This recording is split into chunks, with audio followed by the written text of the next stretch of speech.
ଥରେ ଆପଣମାନଙ୍କ ପାଇଁ ନୂଆ ବ୍ଲଗ୍ ନେଇକି ଆସିଛି। ଆପଣମାନେ କେମିତି ଅଛନ୍ତି? ଆଇ ହୋ ଆପଣମାନେ ସମସ୍ତେ ଭଲ ଥିବେ। ଜୟ ଜଗନ୍ନାଥ। ଚାଲନ୍ତୁ ଷ୍ଟାର୍ଟ କରିବା ମୋର ବ୍ଲଗ୍ଟି। ମୁଁ ଆସୁଛି ତିରୁପତିରେ ବୁଲିବା ପାଇଁ ଆସୁଛି। ଦେଖନ୍ତୁ ଜାଗାଟା କେମିତି ହେଇଛି। ଆପଣମାନେ ସମସ୍ତେ ଦେଖନ୍ତୁ, ଏନ୍ଜୟ କରନ୍ତୁ।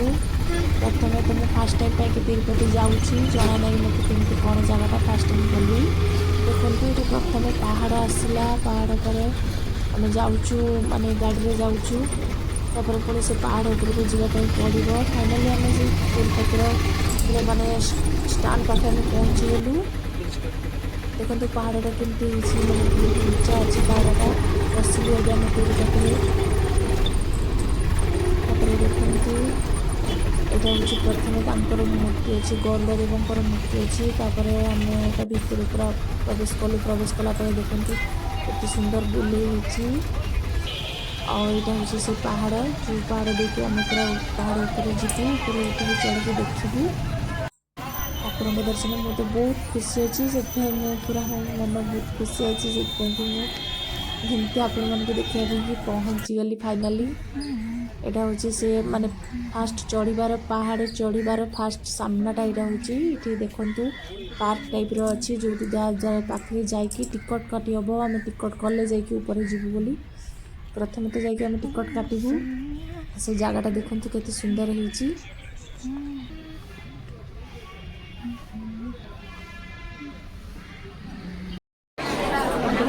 ସେ ଜାଗାରେ ପହଞ୍ଚିଲୁ। ଟିକଟ କାଟି ସାରିଲା ପରେ ଲାଇନ୍ ଦେବାକୁ ପଡ଼ିବ। ଲାଇନ୍ ଦେଖି ବହୁତ ସୁନ୍ଦର ଥାଏ। ଫେରିକି ଲାଇନ୍ ଦେଇକି ପଡ଼ୁଛୁ। ବହୁତ ସାରା ଗାଡ଼ି ଆସୁଛି, ବହୁତ ସାରା ଲୋକ ଅଛନ୍ତି। ବହୁତ ଦୂରରୁ ଲୋକମାନେ ଆସୁଛନ୍ତି ଏଠି ଦେଖିବା ପାଇଁ। ଫାଇନାଲି ଲାଇନ୍ ତ ଦେଇ ସାରିଲୁ। ତାପରେ ଆମେ ଭାବିଲୁ ଚାଲିକି ତ ଯାଇହେବନି, ଲାଷ୍ଟରେ କ'ଣ କରିବୁ, ଗାଡ଼ିରେ ଯିବା ପାଇଁକି ଭାବିଲୁ। ଲାଷ୍ଟରେ ଗାଡ଼ି ଧରିଲୁ, ବସ୍ ନେଲୁ। ବସ୍ରେ ଯାଉଛୁ। ଏମିତି ମାନେ ଧୀରେ ଧୀରେ ପାହାଡ଼ ଚଢ଼ି ଚଢ଼ି ଯାଉଛୁ। ମାନେ ଦୁଇ ସାଇଡ଼୍ର ପାହାଡ଼, ଗଛମାନେ ଅଛନ୍ତି, ଆଉ ମଝିର ରାସ୍ତା। ସେଇଥିରେ ମାନେ ଚାଲିକି ଯାଆନ୍ତି ଲୋକମାନେ, ଆମେ ତ ଯାଉଛୁ ଗାଡ଼ିରେ। ଦେଖନ୍ତୁ ମୋର ତ ପୁରା ହାଲ ଖରାପ ହେଇଗଲାଣି, କାହିଁକିନା ମୁଁ ସେତେବେଳଠୁ ଛିଡ଼ା ହେଇ ଲାଷ୍ଟରେ ବସ୍ରେ ବସି ଯାଉଛି, ଏପଟେ ସେପଟେ ଦେଖୁଛି। ଆଉ କ'ଣ କରିବି, ମାନେ ଧୀରେ ଧୀରେ ପାହାଡ଼ ଉପରକୁ ଗାଡ଼ି ଚଢ଼ି ଚଢ଼ି ଯାଉଛି। ମୋତେ ବି ବେଶୀ ଡର ଲାଗୁଛି, ହେଲେ ବି କ'ଣ କରିବି, ଦେଖୁଛି। ଆଉ କ'ଣ କରିବି। ଫାଇନାଲି ଦେଖନ୍ତୁ କେମିତି ହେଇଛି ଜାଗାଟା। ମୁଁ ପୁରା କ'ଣ କରିବି, ଆଉ ଟିକେ ଡର ବି ଲାଗୁଥାଏ, ହେଲେ ବି ଠାକୁର ଦର୍ଶନ କରିବାକୁ ପୁଣି ଯାଇତେ ହେବ। ସେଥିପାଇଁ ଯାଉଛି ଧୀରେ ଧୀରେ। ଫାଇନାଲି ଅଧା ଅଧି ହେଇଗଲୁ ପାହାଡ଼ ଚଢ଼ିବାଟା।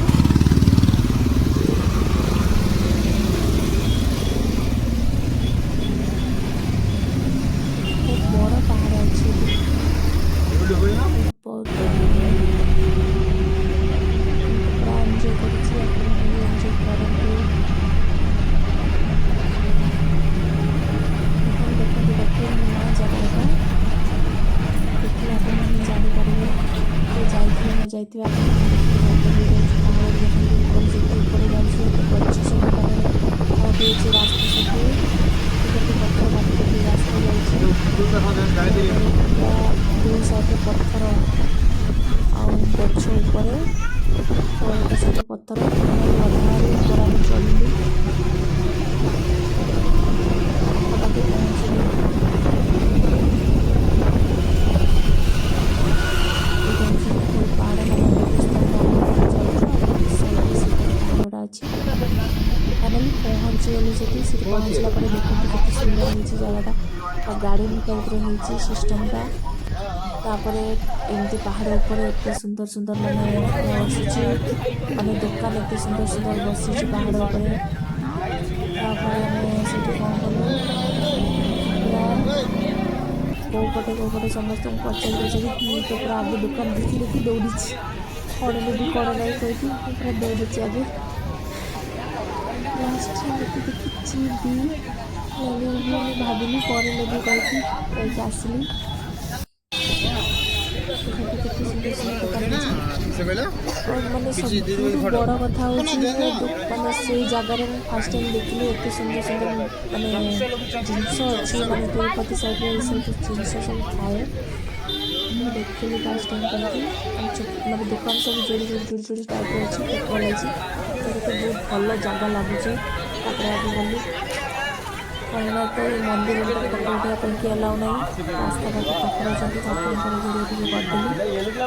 ମୋତେ ଭଲ ଲାଗିଲା ଠାକୁରଙ୍କର ବହୁତ ଲୋକ ବି ଫଟୋ ଉଠାଇଥିଲେ। ମୁଁ ବି 2-3 ଥର ଏମିତି ଫଟୋ ଉଠାଇଲି ଭିଡ଼ିଓ ବି କଲି।